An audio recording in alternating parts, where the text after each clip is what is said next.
welcome back. I'm Carrie and this is Keep It Simple DIY. Today I want to show you how you can buy just $21 worth of groceries and feed yourself for the whole week.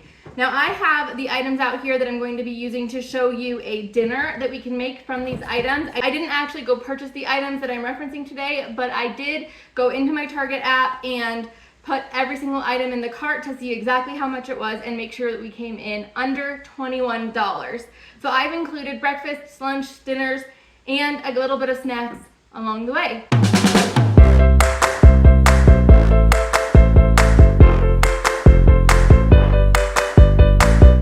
So let me walk you through all of the items that you would need to purchase. The ingredients that you would want to purchase are shown on the screen. We have some bananas, eggs, ketchup, sandwich bread, hot dogs, meat sauce. I specifically chose the meat sauce because then there'd be a little bit of protein in the sauce. Any type of noodles that are within the same price range, any type of cheese that's within the same price range. I also chose some chicken, some taco seasoning, some carrots, some rice and beans, and then frozen corn, and then salt. So my assumption here is that we're starting with nothing. We had to get the seasonings and everything. If you don't like any of these ingredients, of course, you could substitute them out for something else. Something that I mentioned a little later on is that if you don't like cheese, you could definitely substitute that out for tortillas. And there's tons of different options. This is what was on my Target app the day that I did this, and the subtotal came out to $22.02, and then I had $1.10 in discounts, which brought me down to $20.92. So we came in 8 cents under budget. I'm going to start off by explaining the two different dinners that I have planned. The first dinner is just a very simple pasta and then meat sauce, and then you could add some cheese on the top if you're interested. Now, this isn't a fancy meal by any means, but at least with the pasta and meat sauce, you have a little bit of protein in the meal. And then I also have some carrots that you could eat on the side. So nothing fancy with that. You would cook the pasta as normal, put the sauce on it. I'm not going to show you that one because it's super simple. But the way that I would do it for myself would be I would only cook up half of the box of pasta because one full box of pasta could last me like a whole week. So if you're anything like me, only cook up half the box and then you'll have half of the box left at the end. The meal that I am going to show us today is a taco bowl, and so the items on the list that you would want are the black beans. You'll want to cook them up either in a pot, in the Instapot, can them any which way. I've already canned these black beans. There's a package of frozen corn. I have canned corn that I'm going to be using today. There's a small can of chicken. I don't have a small can of chicken, so I'm going to be using my regular pint-sized can of chicken. But if you don't like cheese, you could not buy the cheese and buy 2 cans of chicken to have a little bit more protein with your meal. Also some rice, some taco seasoning, and then for me, I am going to add some cheese after it's all cooked. So for this, I'm just going to make the rice in the Instapot, dump everything else in, and then let it cook, and then we'll come back and add the cheese after. What I would do is use half the bag of beans, half the bag of rice, and then all of the corn and all of the chicken, and the full packet of taco seasoning.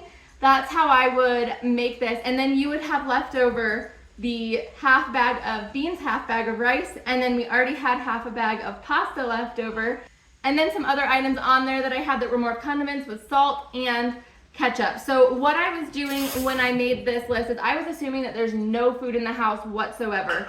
Not that there's some food and then we're going to pick and choose. I just assumed we don't have anything, we're starting from scratch. Let me get this rinsed. I have my beans and corn drained and rinsed.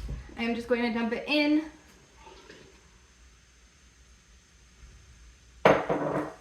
And I'm going to add the chicken with the broth that came in the chicken. That's flavor, so you'll want to do that as well. And then I'm going to add in the full packet of taco seasoning.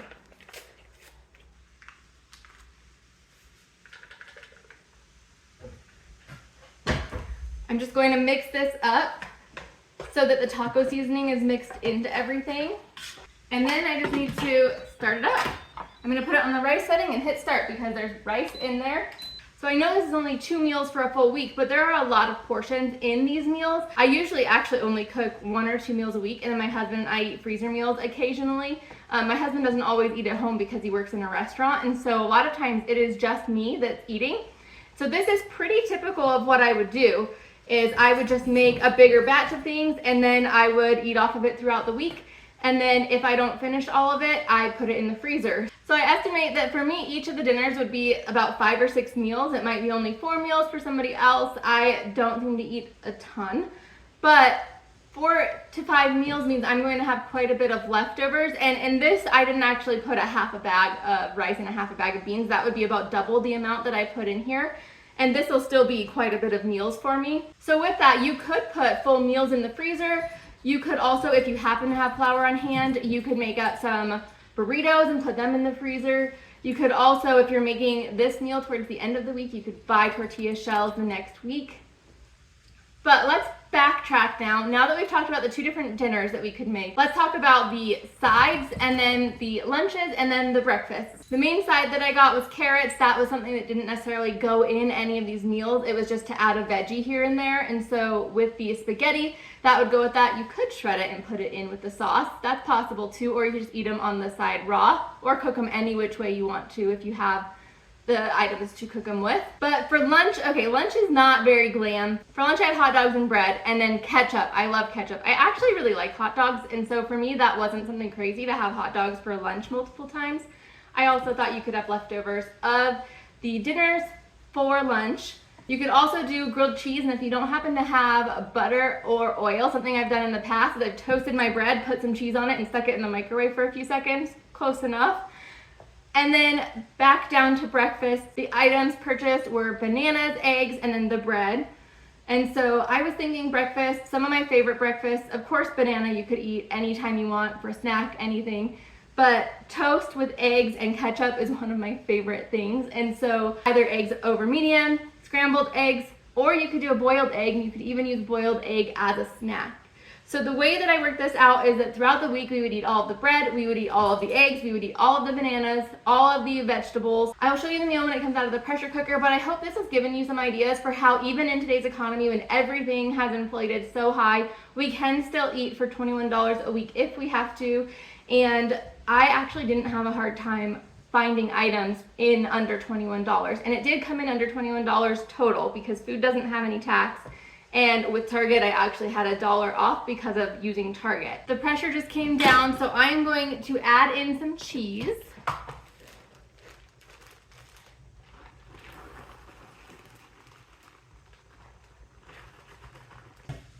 Let's give it a taste test. I'm just gonna taste it right out of the here because I'm not quite ready to eat yet.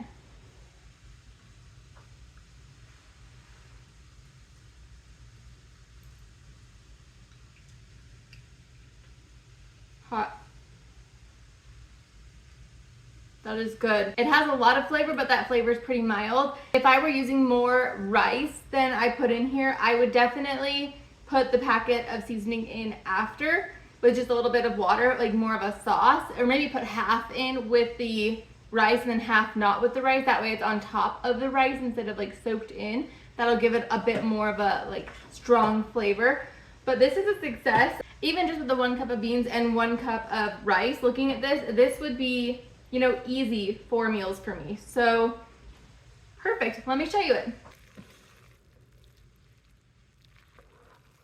You know, if you had some of those packets of salsa or like Taco Bell seasoning, by all means, you could add that in as well.